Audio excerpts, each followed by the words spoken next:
Hello students. आज के video में हम लोग 60 डिग्री के त्रिकोणमितीय अनुपात को निकालना सीखेंगे। 60 डिग्री के त्रिकोणमितीय अनुपात को निकालने के लिए आइए सबसे पहले हम एक समबाहु त्रिभुज की रचना करते हैं। एक समबाहु त्रिभुज बनाते हैं। यहाँ पर यह जो त्रिभुज है जिसका नाम है ए बी सी, यह ए बी सी एक समबाहु त्रिभुज है। तो यहाँ पर लिख दीजिए ए बी सी एक समबाहु त्रिभुज, एक समबाहु त्रिभुज है। जब ए बी सी एक समबाहु त्रिभुज है तो आप जानते हैं कि समबाहु त्रिभुज का सभी भुजा आपस में बराबर होता है। मतलब यह हुआ कि ए बी बराबर होगा बी सी के और बराबर होगा ए सी के। इसको लिख सकते हैं ए बी बराबर बी सी बराबर ए सी। साथ ही साथ यह भी जानते हैं कि अगर कोई त्रिभुज समबाहु है तो उसका जो प्रत्येक कोण होता है वह सभी कोण 60 डिग्री का होता है। मतलब कोण ए बराबर कोण बी बराबर कोण सी, यानी कि तीनों कोण आपस में बराबर होते हैं और तीनों कोण 60-60 डिग्री के होते हैं। तो यहाँ पर हमने देखा कि ए बी सी एक समबाहु त्रिभुज है। इसका मतलब हुआ कि सभी भुजाएं आपस में बराबर होंगी और प्रत्येक कोण 60 डिग्री का होगा। अब क्या किए, अब यहाँ पर हम एक रचना कर रहे हैं। रचना क्या किए कि समबाहु त्रिभुज में यह जो कोण ए है, इस कोण से एक लंब हमने डाला इसके साइड, इसके भुजा बीसी पर। ए से लंब डाला बीसी पर। तो यहाँ हम लिख लिए ए से एडी लंब डाला। यह जो लंब डाले हैं उसका नाम है एडी। एडी लंब डाला है किस पर? बीसी पर। लंब डालने का मतलब यह हुआ कि यह एंगल जो है 90 डिग्री का और यह एंगल भी 90 डिग्री का हो गया। अब रचना के बाद हम देख रहे हैं कि हमारे पास दो त्रिभुज हो गया। एक त्रिभुज हुआ ए बी डी और एक त्रिभुज हुआ ए सी डी। दो त्रिभुज हुआ। अब हम दोनों त्रिभुज में तुलना करेंगे। त्रिभुज ए बी डी तथा त्रिभुज ए सी डी में जब दोनों में हम तुलना करेंगे तो देखेंगे कि त्रिभुज ए बी डी का, इस त्रिभुज का ए बी डी, इस त्रिभुज का एंगल बी, और यहाँ देखिए ए सी डी, इस त्रिभुज का एंगल सी, दोनों 60 डिग्री का है। मतलब दोनों एंगल बराबर है। ए बी डी में एंगल बी और ए सी डी में एंगल सी बराबर है। तो पहला हम यहाँ पर लिखे एंगल बी बराबर एंगल सी। क्यों बराबर है? तो यहाँ पर हमने देखा है कि यह त्रिभुज समबाहु है और समबाहु त्रिभुज का प्रत्येक कोण 60 डिग्री का होता है। तो चूंकि त्रिभुज समबाहु है इसलिए यह बराबर है, त्रिभुज समबाहु है। दूसरा चीज देखिए, हमने ए से एडी पर लंब डाला है। इसका मतलब हुआ कि यह एंगल ए बी डी त्रिभुज का यह जो एंगल है, यह एंगल, इस एंगल का नाम हुआ ए डी बी। यह एंगल 90 डिग्री का है। और इस त्रिभुज में ए सी डी, इस त्रिभुज में यह जो एंगल है ए डी सी, यह भी 90 डिग्री का है। मतलब यह हुआ कि इस त्रिभुज का एंगल यह 90 डिग्री और इस त्रिभुज का एंगल यह 90 डिग्री, दोनों बराबर है। तो यहाँ पर लिख सकते हैं एंगल ए डी बी बराबर एंगल ए डी सी। क्यों ऐसा बराबर है? क्योंकि दोनों जो है 90 डिग्री का है। और ऐसा हम 90 डिग्री क्यों कर रहे हैं? तो हमने रचना किया है, रचना से यह बराबर हो गया। अब देखिए ए बी डी त्रिभुज में देखिए, ए बी डी त्रिभुज में देखिएगा तो यह एडी जो लाइन है, एडी, इसका जो साइड है एडी, अब त्रिभुज एसीडी में देखिए यह जो साइड है एडी, यह एडी दोनों में कॉमन है, मतलब एबीडी में भी एडी है और एसीडी में भी एडी है, मतलब एडी दोनों में कॉमन है। अतः एडी बराबर एडी हम लिख सकते हैं, एडी बराबर एडी। क्यों? इसलिए कि यह उभयनिष्ठ है, दोनों त्रिभुज में है, इसीलिए इसका मान बराबर होगा। इसको हम लिख देंगे कॉमन है। अब जब दोनों त्रिभुज में हमने तुलना किया तो देखा कि इस त्रिभुज का यह कोण इस त्रिभुज के इस कोण के बराबर है और इस त्रिभुज का यह कोण इस त्रिभुज के इस कोण के बराबर है। और इस दोनों कोण के अलावा यह जो लाइन है एडी इस त्रिभुज में भी है और इस त्रिभुज में भी है। तो हमने यहाँ पर यह देखा कि इस त्रिभुज का जो दो कोण है इस त्रिभुज के दो कोण के संगत दो कोण के बराबर है और एडी भुजा उभयनिष्ठ है, इसलिए हम यहाँ पर लिख सकते हैं एंगल साइड कोण सर्वांग समता से कॉन्ग्रुएंसी से यह क्या हो गया, दोनों त्रिभुज सर्वांग सम हो गया, कॉन्ग्रुएंट हो गया। तो त्रिभुज ए बी डी सर्वांग सम हो गया त्रिभुज ए सी डी के। त्रिभुज ए सी डी दोनों त्रिभुज सर्वांगसम हो गए। अब जब त्रिभुज सर्वांगसम होता है तो उसके जो सभी पार्ट होते हैं, मतलब त्रिभुज की तीनों भुजाएं दूसरे त्रिभुज के संगत तीनों भुजाओं के बराबर होंगे और त्रिभुज के तीनों कोण दूसरे त्रिभुज के संगत तीनों कोण के बराबर होंगे। तब यह त्रिभुज एबीडी और यह त्रिभुज एसीडी सर्वांगसम हो गया।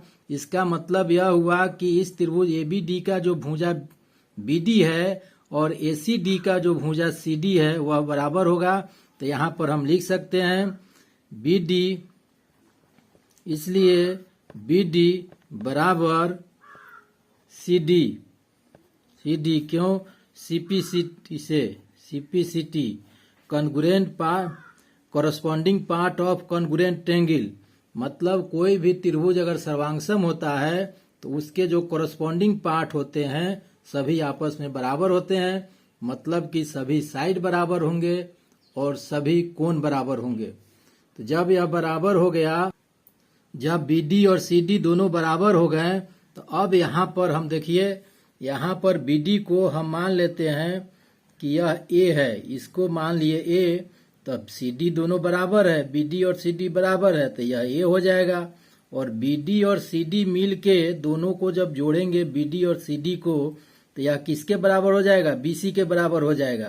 तब बीसी के बराबर ए अजोड़ ए 2a हो गया, तब बीसी भुजा हो गया 2a। चूंकि बीडी ए है और सीडी ए है तो दोनों को जोड़ दिए तो दोनों को जोड़ने पर 2a आएगा। अब देखिए जब बीसी 2a आ गया तो आप यहाँ देख रहे हैं कि बीसी किसके बराबर है? एसी के बराबर है। बीसी किसके बराबर है? एबी के बराबर है। तब बीसी अगर 2a है तो एसी भी 2a हो जाएगा और एबी भी 2a हो जाएगा। तो यहाँ पर एबी के जगह पर 2a लिख दिए और एसी के जगह पर भी 2a लिख दिए। अब हमको एक साइड एडी है जो पता नहीं है, यहाँ से हम एडी निकालेंगे। तो अब देखिए ए बी डी एक समकोण त्रिभुज है, राइट एंगल ट्रायंगल है। तो समकोण त्रिभुज जब होता है तो समकोण त्रिभुज में जो समकोण होता है 90 डिग्री का कोण होता है, तो 90 डिग्री के कोण के सामने वाली भुजा को हम कर्ण कहते हैं। तो एक कर्ण हो गया, एक लंब हो गया, एक आधार हो गया। तो पाइथागोरस प्रमेय का प्रयोग करके हम एडी का मान निकाल सकते हैं। तो यहाँ पर हम लिखेंगे पाइथागोरस प्रमेय से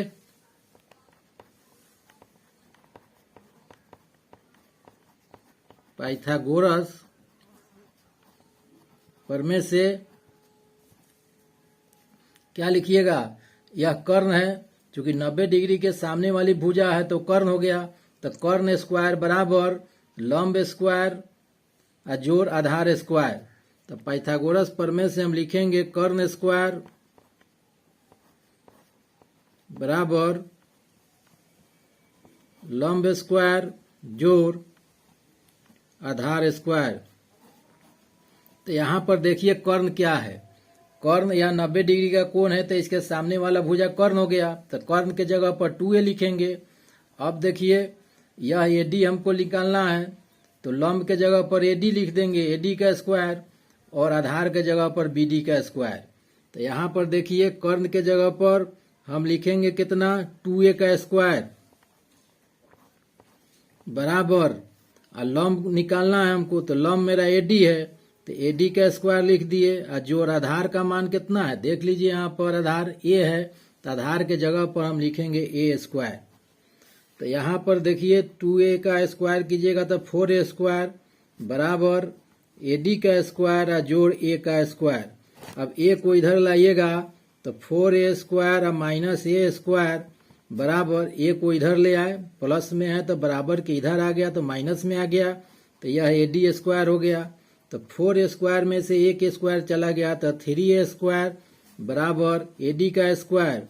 अब यहाँ से AD का मान हम लोग निकालेंगे, तो स्क्वायर को हटाएंगे तो इधर रूट चढ़ाएंगे, तो 3a के स्क्वायर पर रूट चढ़ा दिए, तो यहाँ हो गया √3 और a, तो AD का जो मान हो गया √3a हो गया।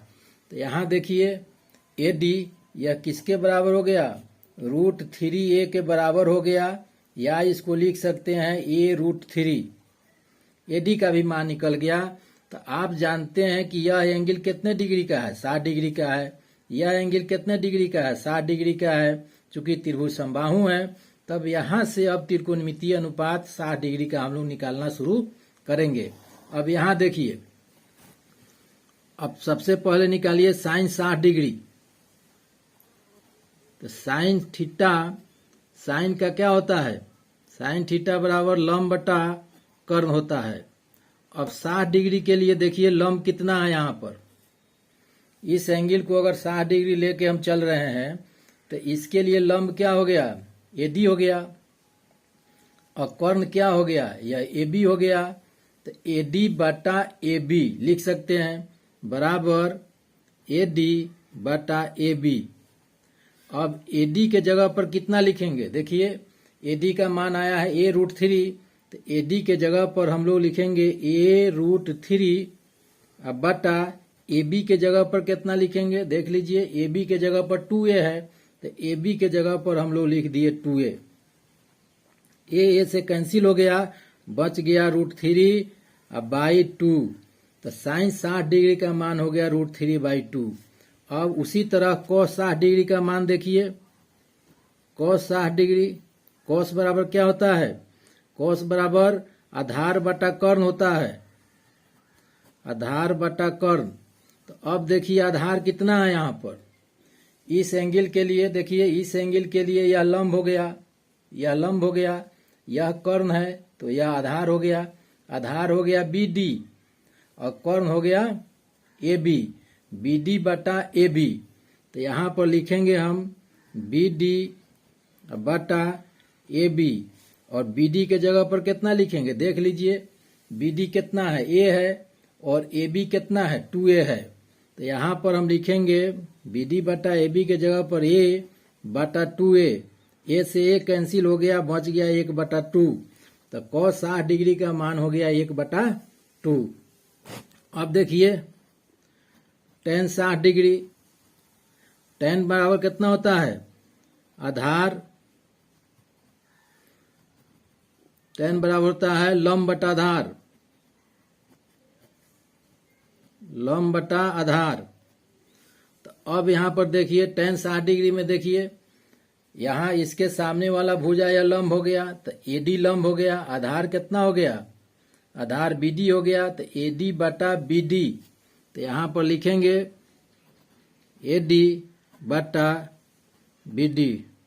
अब AD का मान कितना है, फिर एक बार देख लीजिए, AD के जगह पर a√3 लिखेंगे और BD के जगह पर a लिखेंगे, तो a√3 बटा a कैंसिल हो गया, a से बराबर √3। तो tan 60 डिग्री का मान कितना आ गया, √3। इस तरह हमने देखा कि साइन 60 डिग्री का मान √3/2, cos 60 डिग्री का मान 1/2 और tan 60 डिग्री का मान √3 आया। इसी तरह अब साइन का उल्टा कितना होता है, कोसेक होता है। तो आप यहाँ पर कोसेक 60 डिग्री का मान निकाल सकते हैं। तो कोसेक 60 डिग्री कितना होगा, तो साइन का उल्टा होता है। तो अब देख लीजिए साइन का मान कितना है, साइन 60 डिग्री बराबर आया है √3/2। तो कोसेक 60 डिग्री कितना हो जाएगा, 2/√3। तो कोसेक 60 डिग्री इसको उलट देंगे 2/√3। उसके बाद देखिए कॉस 60 डिग्री का मान कितना है, 1/2। तो कॉस का उल्टा होता है सेक। तो सेक 60 डिग्री, कॉस 60 डिग्री बार 1/2 आया है, तो कॉस का उल्टा सेक हो गया, तो 2/1 हो जाएगा, तो यह 2 हो जाएगा। उस तरह देखिए tan 60 डिग्री √3 आया है, तो tan का उल्टा होता है कॉट, कॉट 60 डिग्री। तो tan 60 डिग्री अगर √3/1 है तो कॉट 60 डिग्री हो जाएगा 1/√3। इस तरह हमने साइन 60 डिग्री का त्रिकोणमितीय अनुपात निकालना सीखा। अगर हमको याद नहीं है कि साइन कॉस tan 60 डिग्री कितना होता है, तो हम लोग इस आधार पर निकाल सकते हैं। आज के वीडियो में इतना ही, फिर मिलेंगे अगले वीडियो में। तब तक के लिए धन्यवाद।